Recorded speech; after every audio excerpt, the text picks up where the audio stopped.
Olá, queridos, aqui é a professora Bruna. Vamos a mais um vídeo aula. Nesse vídeo vamos falar sobre os sólidos geométricos. Lembrando que sólidos geométricos são aquelas figuras tridimensionais. Elas possuem 3 dimensões, que são elas a largura, altura e profundidade, tá? E aí, esses sólidos, eles são divididos em 2 grupos, os grupos de poliedros e não poliedros. O que são polígonos, então? O que são sólidos poliedros? Poliedros são aquelas figuras espaciais que possuem apenas superfícies planas. São aquelas superfícies retinhas.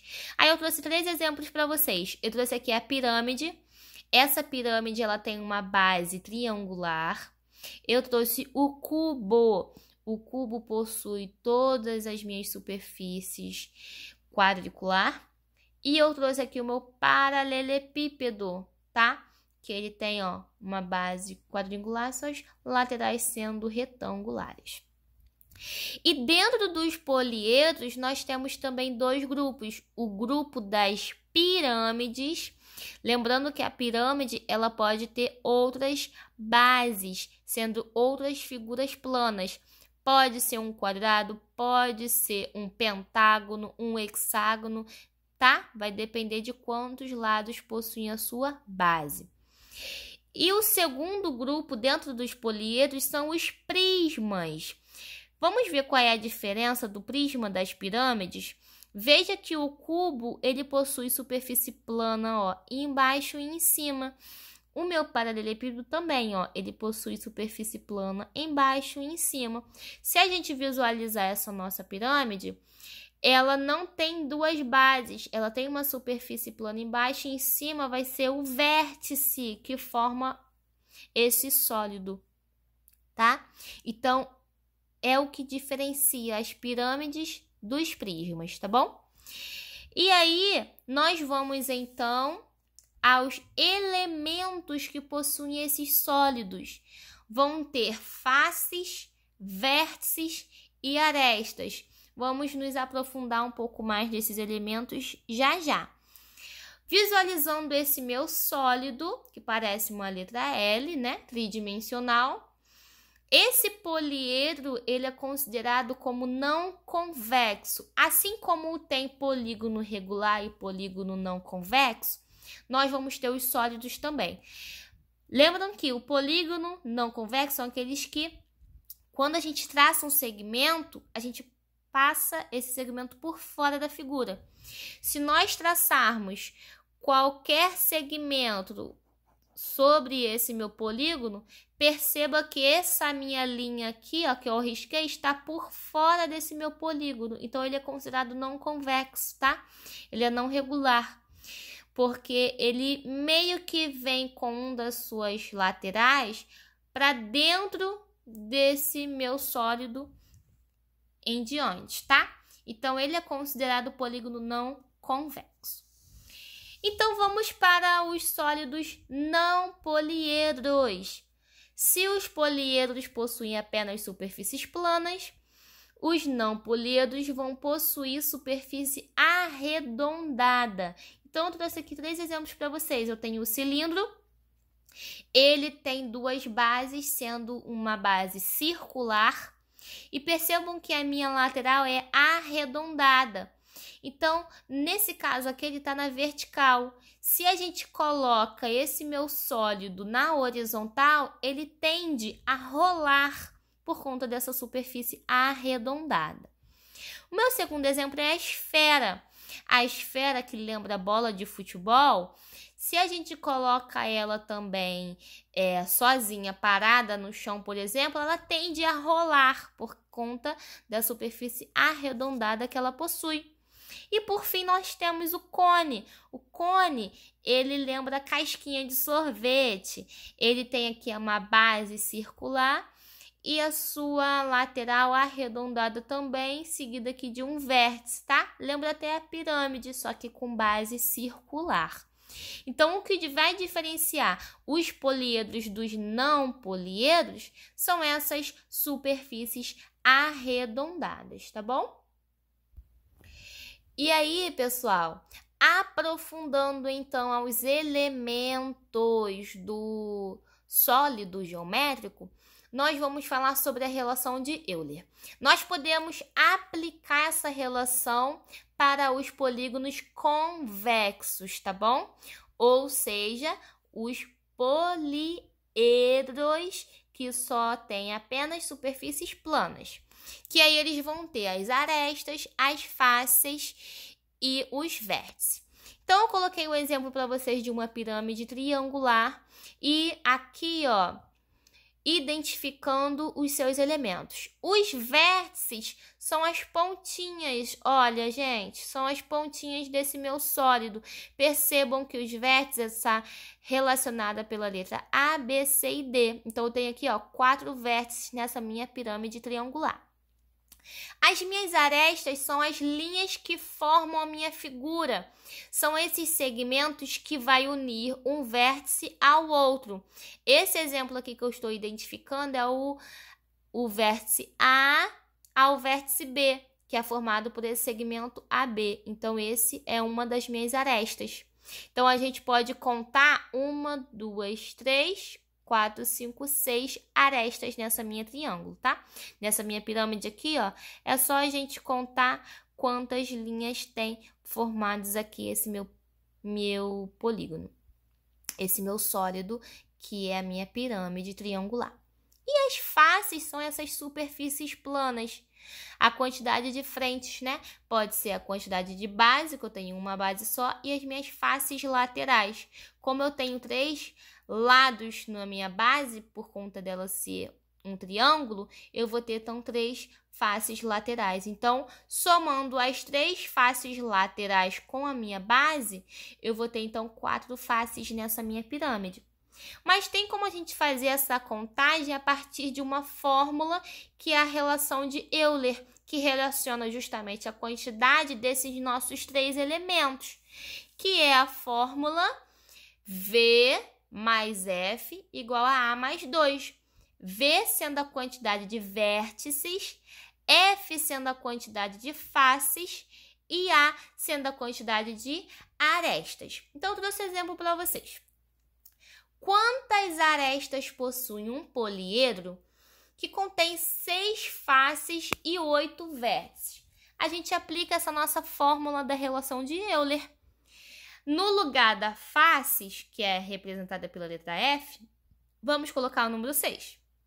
No lugar de vértice, que é representada pela letra V, vamos colocar o 8. E a gente calcula o valor de A, que é a aresta. Então, ó, no lugar do V, a gente coloca 8, mais F, que são as faces, são 6, é igual a A mais 2. E aí, vamos somar, ó, número com número.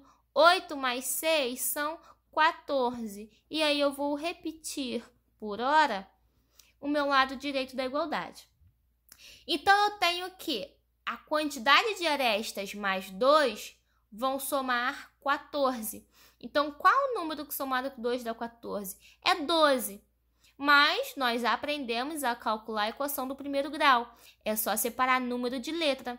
Então, ó, o 14 a gente repete e o 2 que está somando, a gente passa para o outro lado, subtraindo. Daí, ó, a gente tem que o número de arestas vão ser 14 menos 2, que dá 12. Então, a gente encontra o valor de A. Com isso, a gente tem que esse nosso poliedro contém 12 arestas. E assim, a gente aplica essa relação de Euler.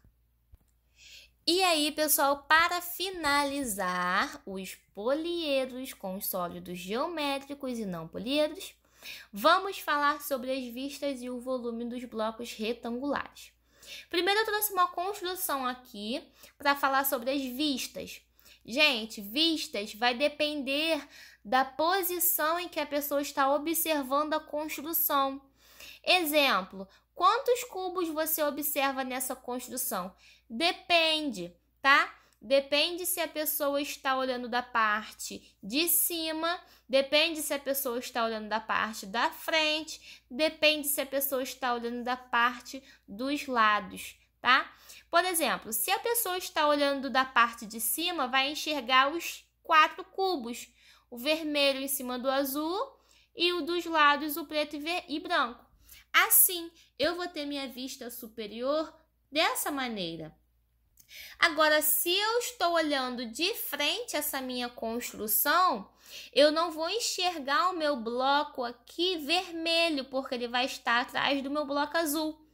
Então, se eu estou olhando de frente, eu só vou enxergar o meu bloco preto, azul e o branco. Então, a minha vista frontal vai ficar dessa maneira representada. Da mesma forma, se eu olhar essa construção dos lados, se eu olhar por esse meu lado esquerdo, eu vou enxergar esse meu bloco vermelho e o meu bloco preto, porque o meu bloco azul e branco vai estar um atrás do outro e atrás do azul, do preto. Então, eu só vou conseguir enxergar o vermelho e o preto. Então, minha vista da esquerda vai ficar assim, dessa maneira. Da mesma forma, se eu olhar para o meu lado direito, eu vou apenas enxergar o bloco vermelho e o branco, porque o azul vai ficar atrás do branco e o preto vai ficar atrás do azul. Então, vai ser dessa maneira que eu vou enxergar essa minha construção. Então, gente, vistas é justamente a posição em que você consegue observar a figura, tá bom? Você tem a vista superior, frontal, lateral. E aos volumes, se eu tenho aqui um cubo, eu vou ter todas as minhas arestas da mesma medida, iguais. Então, quando eu quero calcular o volume do cubo, eu faço aresta vezes aresta vezes aresta, porque eu tenho que fazer base vezes altura vezes a profundidade. Então, é a mesma coisa que eu calcular o cubo da aresta, tá? Que é a aresta ao cubo. Exemplo, se essa minha aresta possui 2 centímetros, qual é o valor do meu volume? Eu tenho que fazer a medida da aresta ao cubo, tá? Em centímetros. 2 ao cubo é 2 vezes 2 vezes 2, que são 8 centímetros cúbicos. É a medida, então, desse meu volume do meu cubo, tá? É só eu multiplicar o valor da aresta por ela mesma 3 vezes para o cubo. Agora, se eu tenho um bloco retangular como este que você está visualizando, quando tenho as minhas duas bases retangulares e as minhas laterais também, eu calculo o volume a partir dessa fórmula, da multiplicação da minha área da base vezes a altura. Então, vai depender da minha base desse meu bloco, tá? Cada base, cada figura plana vai ter a sua fórmula do cálculo da área. Então, aqui nesse caso, as minhas bases, percebam que é um retângulo. Eu tenho 2 decímetros de um lado e 1 decímetro do outro. E a minha altura é 4 decímetros também.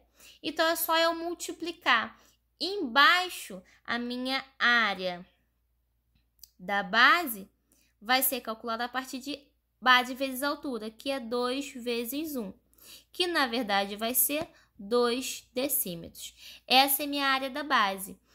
E a minha altura, a altura desse meu sólido é 4 decímetros, que é a medida vertical, tá? De baixo para cima.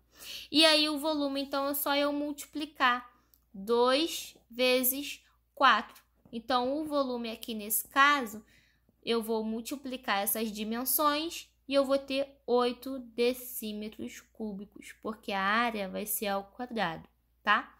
E aí eu vou somar os expoentes. Então, o meu volume desse meu bloco retangular é 8 decímetros cúbicos. É só eu multiplicar as 3 dimensões. E é tudo por isso, pessoal. Até o próximo vídeo. Tchau, tchau.